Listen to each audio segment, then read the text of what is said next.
As Arthur awoke, he found himself amidst an existentialist conundrum of Oedipal proportions. Having no idea where or whom he was with, his eyes began to diligently survey the room for clues. It was at that moment he began to realize the impending illegality of the previous night.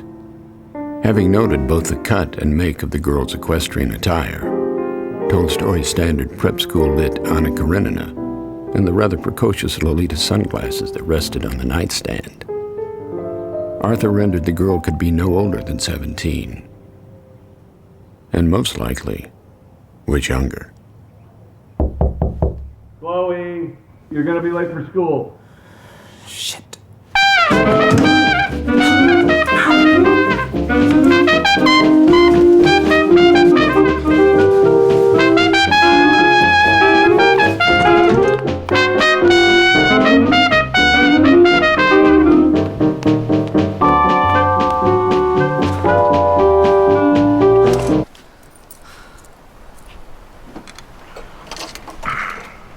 Hello? It's me. You okay? I've done something terrible. Well, Arthur, what happened? I think I pulled a Polanski.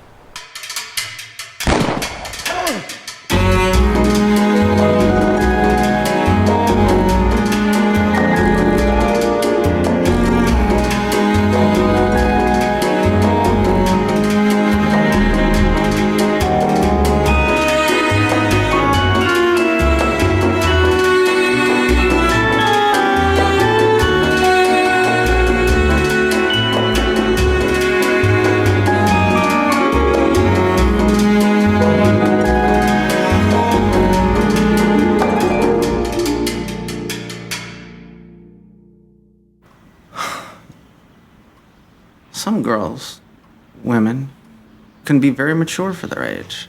I mean, at times she felt older than me. I mean, what's 18? 18's an arbitrary number, really, isn't it? Arthur, you have consistently pursued women that you're not going to end up with. And then when it doesn't work out, just confirms your worst beliefs. It's not my fault, No one said it was your fault. okay? I mean, you know how I get. I do. You know that. I do. I'm a mess. I'm in the middle of staging a new play, and I'm a mess. I'm sorry. And then what? Anyway, then we had sex. It was pretty good, actually. A little too good.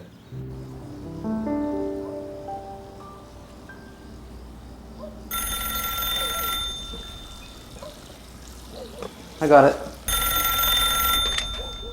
Hello? Hi, it's me.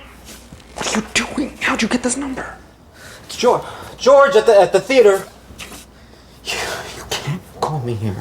Arthur, I've got to see you. No, that's not gonna happen. Arthur, I'm pregnant. What? Okay, I'm just kidding. But I know you love me. Oh, God.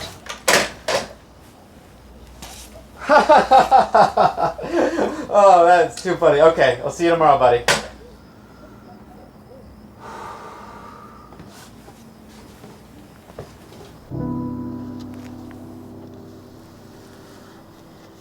Have you thought any more about what we talked about?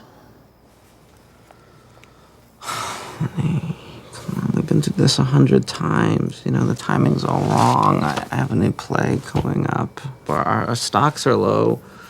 The environment is in shambles. I thought we had a whole conversation about carbon footprints. I mean, I might... Arthur, I want a family. Why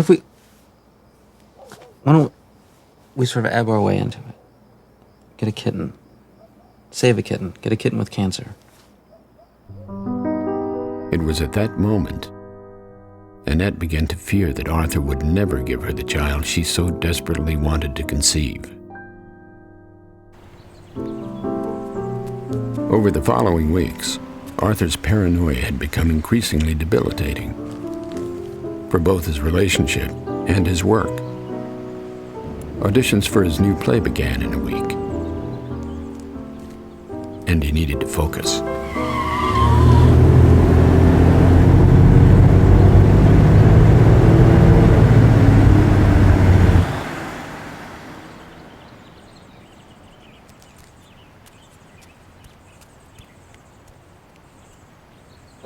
So, what's your new play about?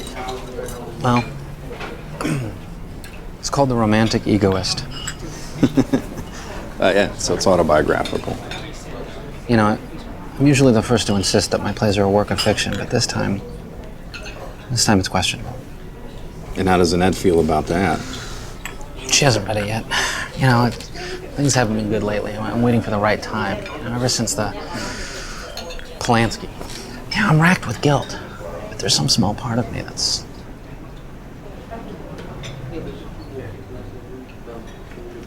all turned on by this. Well, don't you think that Annette would find it slightly ironic that she wants to have a child? And you, well, you slept with one.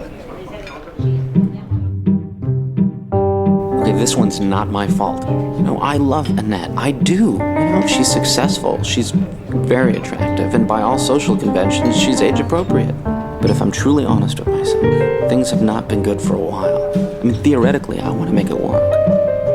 But it seems like life just keeps getting in the way. As Arthur and Annette approached their home that afternoon, the door was ajar, and a nearby lamp flipped on its head. Arthur immediately deducted that Chloe had been the culprit. One second. But even in light of such events, Arthur was still attracted to the young girl. Possibly even more so.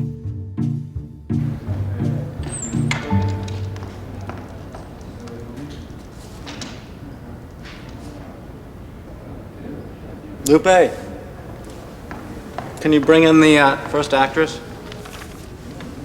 Lupe? Yes. Okay.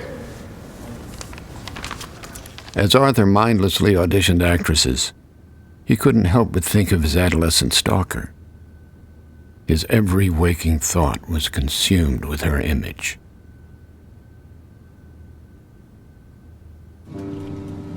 Arthur had been so distracted that morning that he had mistakenly left a copy of his play on the boudoir.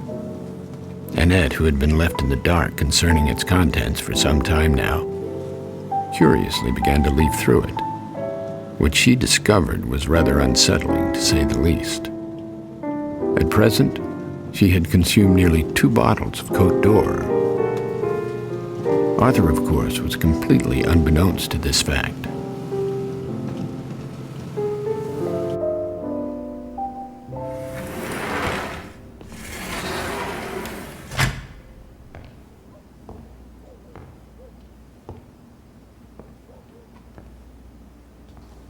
Well, you're not supposed to read this. This is a first draft. I feel violated. Do you really see me like that? Like what? The confused but idealistic transgender brother in the denouement?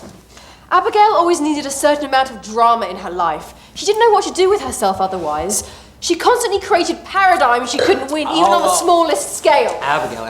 No, it's not you. It's not you. What do She's you an amalgamation of different What do you take women. me for, Arthur? Some half-wit reporter. This isn't a fluff piece. This is our lives. I don't want to be your muse anymore. I want a tangible relationship. Are you writing my words down? No, honey. It's loosely based on. Look, I know how loosely it's based, okay? I lived through it. It's the first draft. It's a terrible first draft. I want a baby!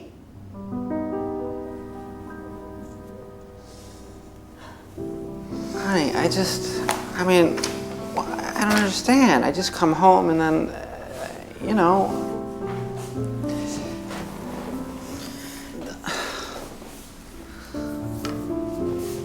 The timing is all wrong. I'm in the middle of putting up a new play. Arthur and Annette had fought before, but never quite like this. The two devolved into their usual unsightly discourse and premarital resentment. As if routine, she desperately pleaded for a child. And as if routine, he deferred to the socio-political climate and the growing necessity for carbon neutrality as excuses. But she could see right through him.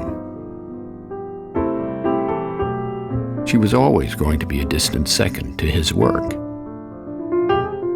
Arthur, on the other hand, decided to write down their decisive argument, for he deducted the dialogue was quite rich and would be helpful for an upcoming rewrite.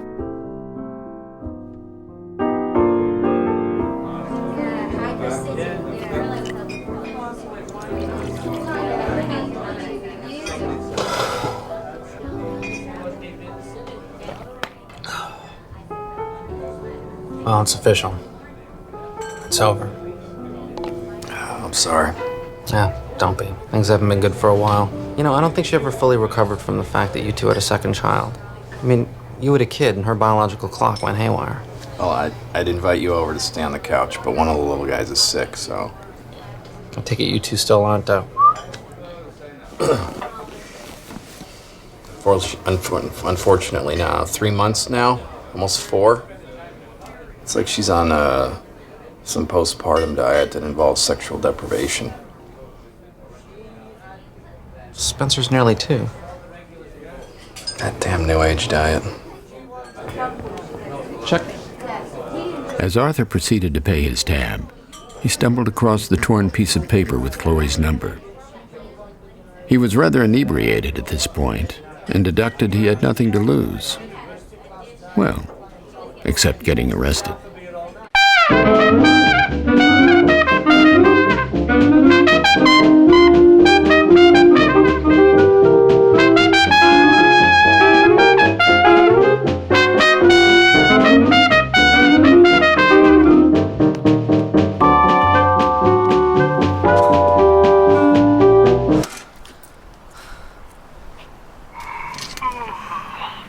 Hello? It's me. What happened? I did it again.